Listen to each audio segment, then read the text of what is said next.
Perfect and permanent life partner এই বৃষ্টির মতো তোমাদের লাইফেও ড্রপ করেন, এই দোয়াটা বেশি বেশি তোমরা করবে।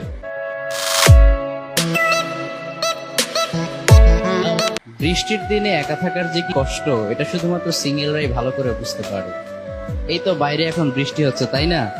বৃষ্টির এক একটা ফোঁটা সিঙ্গেলদের হৃদয়ে বুলেটের মতো প্রবেশ করছে। বৃষ্টির দিনে ওয়াইফ আমার জন্য খিচুড়ি রান্না করবে, অমলেট রান্না করবে, একটু গোশতের ভুনা করে আমাকে খাওয়াবে।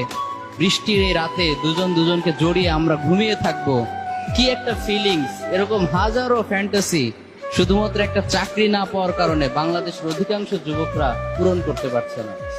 তো তোমরা হতাশ হয়ে যেও না, তোমাদের জন্য একটা স্পেশাল অফার আছে।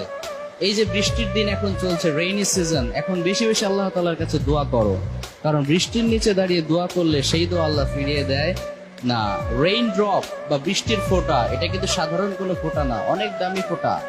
আল্লাহ তাআলার কাছে এই রেইন ড্রপ এর নিচে দাঁড়িয়ে দোয়া করার সাথে সাথে আল্লাহ তাআলা সেই দোয়া কবুল করে নেন। সুবহানাল্লাহ পড়েন।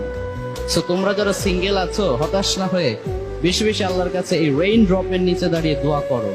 আল্লাহ তাআলা যেন তোমাদেরকে চাকরির ব্যবস্থা করে দেন, রিজিকের ব্যবস্থা করে দেন, এবং perfect and permanent life partner এই বৃষ্টির মতো তোমাদের লাইফেও ড্রপ করেন, এই দোয়াটা বেশি বেশি তোমরা করবে।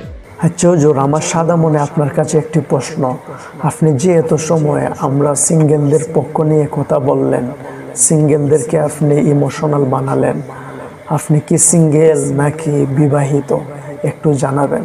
আমি যতটুকু জানি আপনি সিঙ্গেল, আপনার তো উপযুক্ত বয়স হয়েছে, আপনি তাড়াতাড়ি ক্যামেরাম্যান আনার ব্যবস্থা করেন। ক্যামেরাম্যান মানে কি বুঝতেছেন না? একটু কাছে আসেন বলি। ক্যামেরাম্যান হলো আপনার বউ আর আমরার ভাবি, বুঝছেন নি? অতি দ্রুত আনার ব্যবস্থা করেন, আর কখন আনবেন আমাদেরকে একটু জানিয়ে দিয়েন। আমি জীবনে বিয়ে করব না। তোর কপালে জুতার বাড়ি হারা। ওরে সালা, নিজে বিয়ে করবে না আর আমাদেরকে আইসা ইমোশনাল করিস না। বিউ কামানোর দান্দা। এখনো সময় আছে, ভালো হয়ে যান। ভালো হতে টাকা লাগে না, বুঝছেন?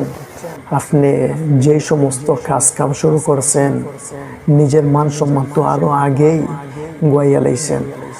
এখন আপনার সাথে সাথে বাকি আলেম ওলামায়ে কেরামগণদেরকেও মানুষ অপমান করতে দ্বিধাবোধ করতেছে না। আপনাদের মতো ভণ্ড জাহেলদের কারণে আজ আলেমরা অপমানিত হতে হচ্ছে। তো সম্মানিত দর্শক শ্রোতা, ভিডিওতে একটি লাইক করে কমেন্ট বক্সে আপনার মূল্যবান মতামত জানাবেন। দেখা হবে পরবর্তী নতুন কোনো ভিডিওতে। এই পর্যন্ত ভালো থাকেন, সুস্থ থাকেন। আল্লাহ হাফেজ।